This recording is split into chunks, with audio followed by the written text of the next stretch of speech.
You are Thank you. recognized. Thank you very much, Mr. Chairman. So look, we all want the Air Force to have the money it needs to keep us safe, and we all want those funds to be spent as effectively and as efficiently as possible. The Air Force's budget request was about $220 billion last year, and many of those billions going to develop weapon systems. But even then, contractors try to withhold technical data rights, preventing service members from repairing equipment that the Air Force itself owns. Hey everyone, welcome back to True Voice. I'm Andrew.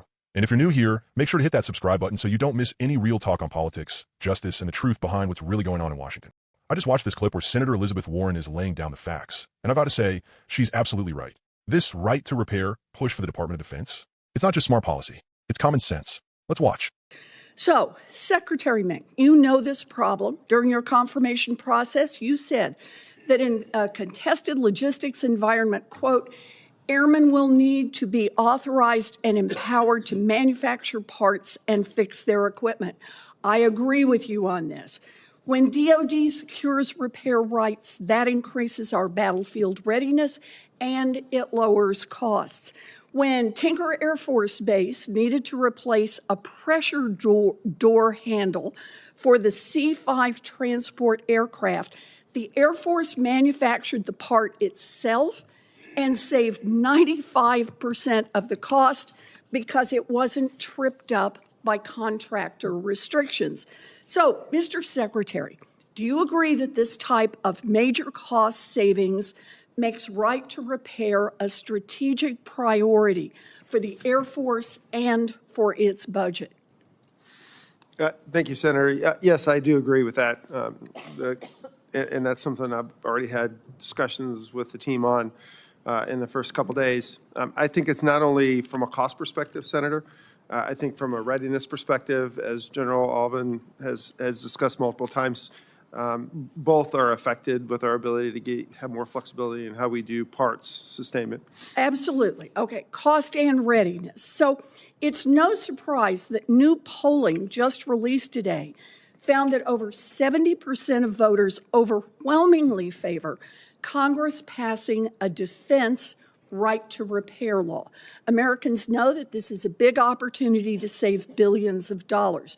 Secretary Driscoll is leading the way with the new Army Transformation Initiative released earlier this month, making it a standard for Army contracts to include right to repair from day one. But airmen far from home need to be able to fix their own equipment as well. They shouldn't be waiting, in some cases we know up to 6 months, for a refurbished T-38 trainer engine. So, Mr. Secretary, shouldn't the Air Force adopt a service-wide right to repair policy like the Army's policy so that we can get grounded jets back into the air faster? So, Senator, I'm not familiar with the details of what Secretary Driscoll has proposed, but the idea of having that flexibility, I fully support. Okay. And again, that's one of the things we're going to be looking at. I love hearing that you like the idea, but what we got to do is we got to put that idea into action. Right to repair is one important tool for the Air Force to protect its budget. But contractors will find any way they can to overcharge the military right up until the moment they get caught. Last year, DoD's Inspector General found that Boeing charged the Air Force 80 times, that's 80 times, the available commercial price for a soap dispenser during a C-17 sustainment contract.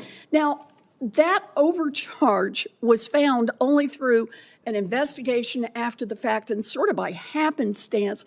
It makes you wonder what kind of other overcharges are going unnoticed.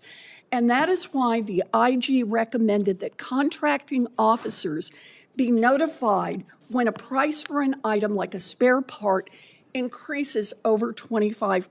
Mr. Secretary, would the Air Force be in a better position to detect this kind of price gouging if your contracting officers had to be notified when there was a price spike? Yes, Senator. More data in this area would be always helpful. All right, good. You know, I'm working with my colleagues across the aisle to get this type of price information into the hands of all of our contracting officers, but the Air Force needs to be updating its own policies as well. Because we all agree that the Air Force's hundreds of billions of dollars should be spent efficiently to benefit our service members and our taxpayers, not just to benefit contractor executives. If we can get airmen the right to repair and contracting officers the information they need to stop price gouging, the Air Force can start buying smarter service-wide. And I look forward to working with you and with you, Mr. Chairman, and all of my colleagues on this committee to get it done. Thank you. Thank you, Senator. The senator from Alaska. Thank you, Mr. Chairman, and gentlemen, thank you for your We're talking about giving our service members the ability to fix their own equipment, the equipment we've already paid for, without having to beg some contractor for permission or pay 80 times the cost for a soap dispenser. You heard that right. 80 times. Let me be real with you for a second. Supporting the troops doesn't just mean waving a flag at a parade. It means making sure they've got what they need, without being ripped off by greedy defense contractors who treat our national defense like a piggy bank. Senator Warren gets that. She's standing up to the Pentagon's cozy relationship with defense giants like Boeing, who think they can price gouge the American people while our airmen wait months for a basic engine part. That's not just inefficient, that's un-American. And you know what? I say this as someone who believes deeply in a strong, ethical military. Not one run by profit motives, but one that protects democracy and respects taxpayer dollars. Warren's calling for a service-wide right to repair policy, just like the Army's already rolling out. And she's right. It's not radical. It's responsible governance. She's fighting to save billions and make sure that money is going toward readiness, not into the pockets of contractor CEOs. And get this, over 70% of voters support this idea. That's not just a left-wing issue. That's the American people across the board saying enough is enough. If you believe that our military should be efficient, accountable, and self-reliant, then it's time to raise your voice too. Demand that Congress pass this right to repair law for the DoD. Demand transparency and an end to contractor price gouging. And if you're fired up like I am, subscribe to True Voice, hit the like button, and drop a comment below. Tell me what you think. Should every branch of the military have the right to repair their own equipment? Or are we going to keep letting Boeing write the rules? This is Andrew, and you're watching True Voice, where the people come before the profits. Stay informed, stay bold, and stay loud.